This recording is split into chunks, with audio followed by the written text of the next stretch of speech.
One crop, half an acre, and a Missouri cattle farmer stopped buying hay forever.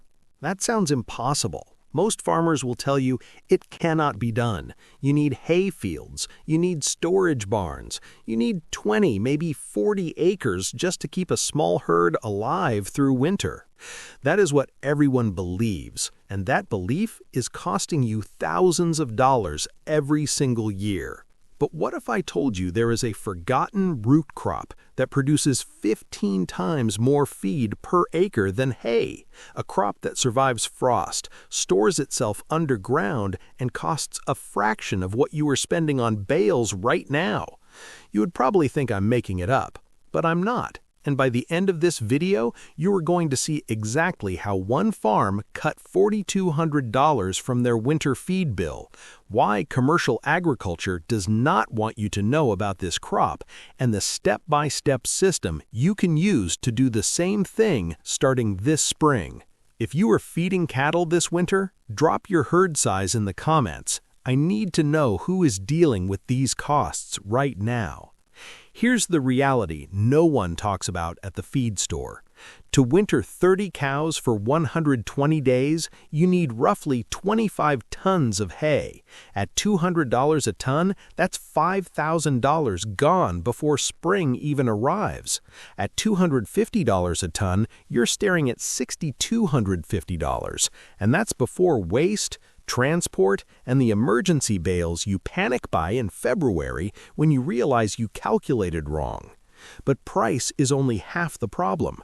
Round bales sit outside. They absorb moisture. They rot from the inside out. You are paying full price for feed that is losing nutritional value every week it sits in your field. Then there's quality. You don't know what you bought until you crack open that first bale. Mold, weeds, stems with no leaf matter. Your cattle eat it because they're hungry, not because it's good. Body condition drops. Calves come weak in spring. Breeding rates fall. You just paid for hay twice, once at purchase, again when performance suffers. And the worst part? Every year you do this, you are handing money to someone else for a product you could be growing yourself on a fraction of the land. The system is designed to keep you buying. It's not designed to make you independent. Here's what the feed industry will never tell you. The crop I'm about to break down is not new. It's not experimental. It's not some internet homestead trend that disappears in 2 years. Farmers have been growing this crop for over a century. During both world wars, European armies kept entire herds alive on it when hay supplies were cut off and grain was rationed for soldiers. It was that reliable, that energy-dense, that proven under the worst conditions imaginable. In New Zealand and the United Kingdom, this crop is still a cornerstone of winter cattle feeding today. Dairy operations run thousands of head on it. Beef finishers use it to put weight on steers faster than grain in some cases. The research is published. The data is real. The results are exposed. So why have most North American farmers never even heard of it? Because it doesn't require a dealer. It doesn't come in a bag with a brand name. You can't mark it up and sell it through a supply chain. There's no money in telling you about a crop you can grow yourself for under $150 that replaces $5,000 in hay. The crop is fodder beets, and what you are about to learn is going to change the way you feed cattle permanently. This is not theory. This is not guesswork. This is a feeding system backed by over 100 years of real-world results on real farms, and I'm going to give you everything you need to do it yourself. If you want farming strategies that protect your margins instead of draining them, subscribe right now and hit that bell, because what I'm about to break down could save your operation thousands every year. Item 1. The yield numbers that sound fake. Let me start with the number that makes every farmer pause. Fodder beets produce 40 to 80 tons of fresh weight per acre. Compare that to hay at 3 to 5 tons per acre. That's not a small improvement. That's 15 times more feed from the same piece of ground. Half an acre can realistically yield 25 to 40 tons. That's enough to carry 30 cows through a full 120-day winter when paired with minimal roughage. And I'll be honest with you, when I first heard these numbers, I didn't believe them either. They sound like marketing, but the data from New Zealand and the UK confirms it year after year. University trials back it up. Real farms back it up. The reason yields are so high is the root itself. Fodder beets store massive amounts of energy underground in bulbs that can grow to the size of a small football. Every ounce of that root is dense, digestible feed your cattle will devour. 1 acre of fodder beets replaces what would take 10 to 15 acres of hay ground to produce. If you are farming on limited acreage, that math changes everything. But the energy inside those roots is where it gets really interesting. Energy density that rivals grain. Most farmers think you need grain to put weight on cattle in winter. That is expensive thinking. Fodder beets deliver 12 to 13 megajoules of metabolizable energy per kilogram of dry matter. That puts them right alongside barley and ahead of most hay. What does that mean for your herd? It means cattle fed fodder beets maintain body condition through winter without the crash you see on hay alone. Cows calve stronger. Calves are more vigorous at birth. Weaning weights go up. One UK study showed finishing steers gained faster on a fodder beet and roughage diet than steers on a standard hay and concentrate program. Faster gains, lower cost, same quality beef. And here's the part the grain dealers will not mention. You're growing this energy on your own land for under $150 in seed and diesel. Compare that to buying grain at $300 to $400 per ton and hauling it home. The cost per unit of energy is not even close. Fodder beets give your cattle premium nutrition at a fraction of the price. That's not a small advantage. That's a competitive edge most small operations don't even know exists. Now here's something most people overlook entirely. Drought resistance that saves you twice. Hay is a gamble every dry summer. One drought and prices double, sometimes triple. You've seen it happen.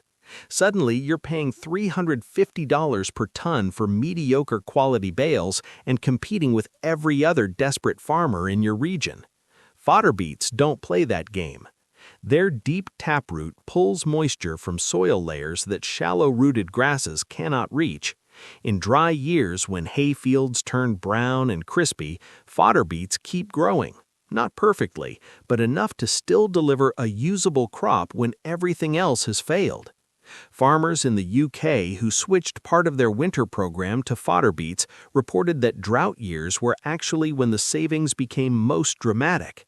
When hay prices spiked, their feed costs stayed stable because the crop was already in the ground. That's not just a cost saving, that's insurance.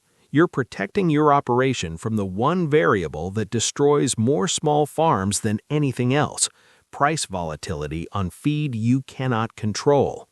Growing your own drought-tolerant winter feed means you stop reacting to markets and start controlling your own margins. And the benefits don't stop at feeding your cattle. Soil improvement you didn't expect. Here's a hidden bonus nobody talks about. Fodder beets actually improve your soil while feeding your herd. The deep taproot breaks through compacted layers that years of haying have created. When you harvest or graze the crop, those root channels stay open. Water infiltrates deeper. Soil biology moves into spaces that were locked up tight. If you bale graze fodder beets, meaning you let cattle harvest them directly in the field, you get even a bigger benefit. Manure and urine go straight back on the ground exactly where you need fertility. No spreading, no diesel, no equipment costs. Farmers who bale graze or strip graze fodder beets report that the following spring, those fields come back thicker and earlier than any other pasture on the property. Some report 15 to 30% more grazing days the next season from improved soil alone. So the crop feeds your cattle this winter and grows you more grass next spring. That's a compounding return most feed purchases will never give you. You're building your farm instead of draining it. This one surprised me the most when I learned about it. Storage that costs you almost nothing. One of the biggest expenses with hay is storage. You need barns, you need tarps, you need dry ground. And even then, you lose 10 to 20% of every bale to weather damage and spoilage. Fodder beets store themselves. The roots sit in the ground through frost. You can leave them in the field and strip graze them in place, or you can pull them and store them in any building with decent airflow. An old barn works, a 3-sided shed works. No climate control, no expensive infrastructure. In cold climates, farmers pile fodder beets in windrows and cover them with straw. They hold for months. In milder regions, you can leave them in the ground until you need them and harvest as you go. One Missouri farmer stored his entire half-acre harvest in an open barn and fed from it for 4 straight months with zero spoilage. Total storage cost? Nothing. He already had the building. Compare that to the farmer down the road who lost 8 round bales to rain damage in November. At $60 per bale, that is $480 gone before Christmas. But the feeding method is where the real simplicity kicks in. You do not need a feed mixer. You do not need a TMR system. You do not need any specialized equipment to feed fodder beets to cattle. The simplest method is strip grazing.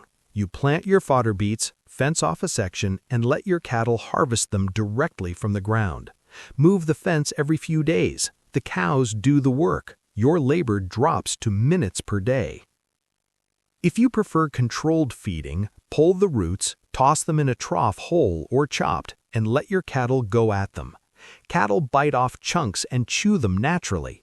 Chopping increases intake speed if you want faster consumption, but whole roots work perfectly fine.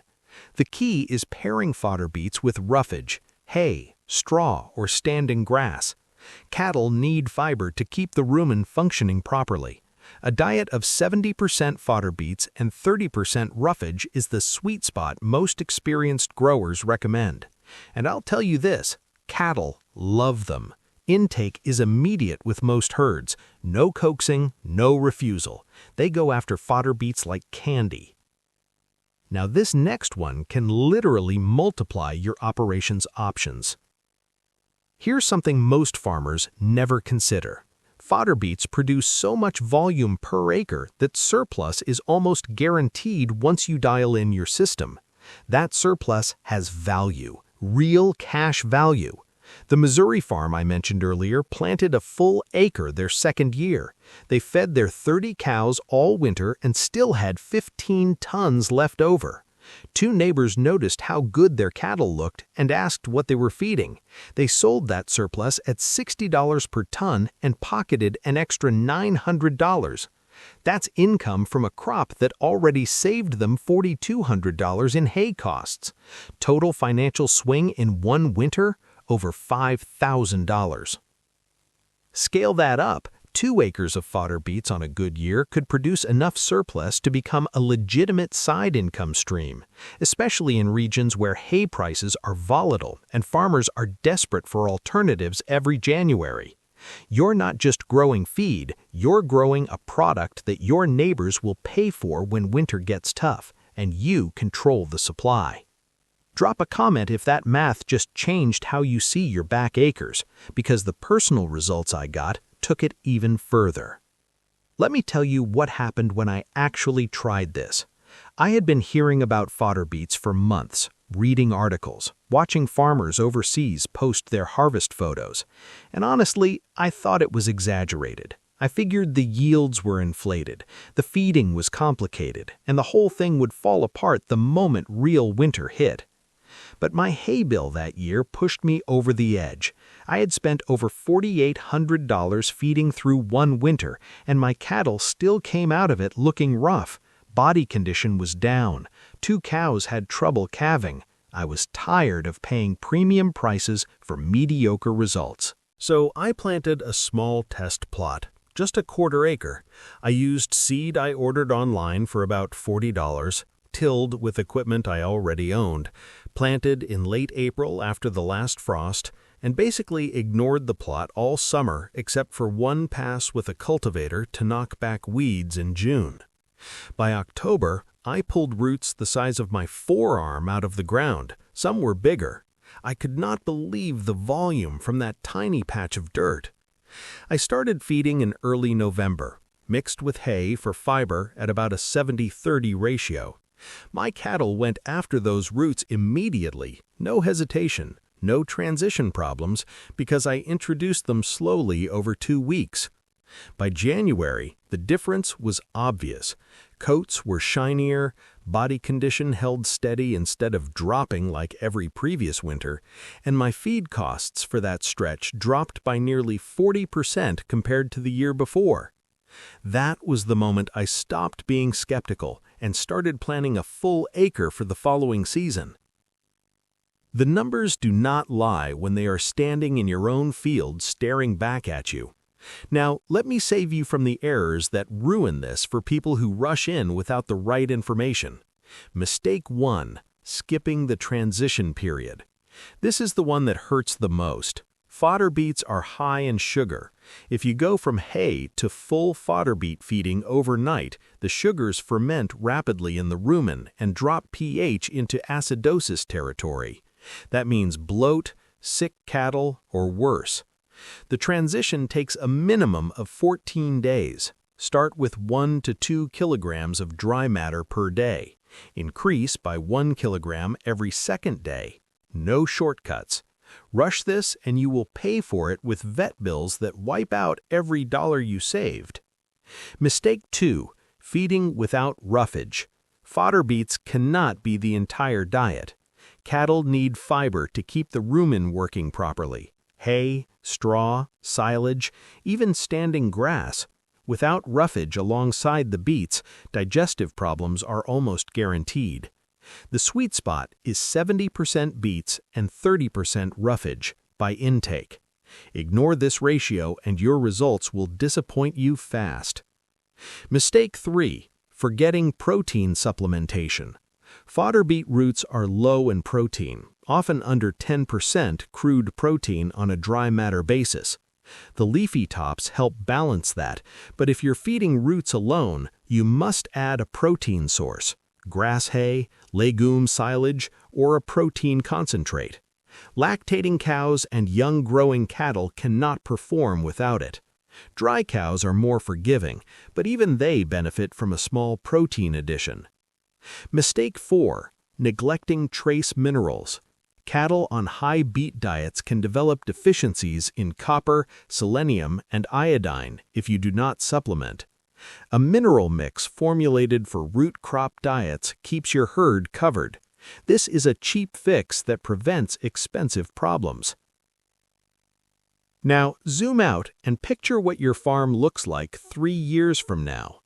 You're growing your own winter feed on 1 or 2 acres. Your hay bill has dropped by 60% or more. Your cattle come through every winter in better condition than your neighbors' herds. Calves are stronger at birth, weaning weights are up, breeding rates improve because your cows aren't spending all winter trying to survive on low-quality bales. Your soil is getting better every single season. Those deep taproots are breaking compaction. Strip grazing is putting fertility exactly where it belongs. Your spring pastures come back thicker and earlier, giving you more grazing days before you ever touch a stored bale. And the money you used to hand over to hay dealers, that stays in your pocket. Maybe it goes towards fencing, maybe towards another breeding animal. Maybe it's the margin that keeps your operation alive during the year that breaks everyone around you. This is not about one crop. This is about independence, the kind of independence that comes from controlling your own feed supply instead of begging the market for mercy every October. That's what fodder beets actually give you. Not just feed, freedom. Here's what I want you to do right now. Drop a comment and tell me this. Would cutting your winter feed costs by even 20% change your operation? What would you do with an extra $1,000 to $4,000 every single year? I want to hear your answer because that's what actually moves this community forward. If you got value from this video, hit subscribe and turn on that bell. Every week I break down strategies that help small farmers stop bleeding money and start building real independence. Missing one of these videos could cost you an entire season of profit. And if you think fodder beets sound good, wait until you see what I'm covering next. There are 5 more forgotten crops that commercial agriculture buried because they make farmers too self-sufficient. You don't want to miss that one. Your farm, your feed, your rules. Stop buying what you can grow.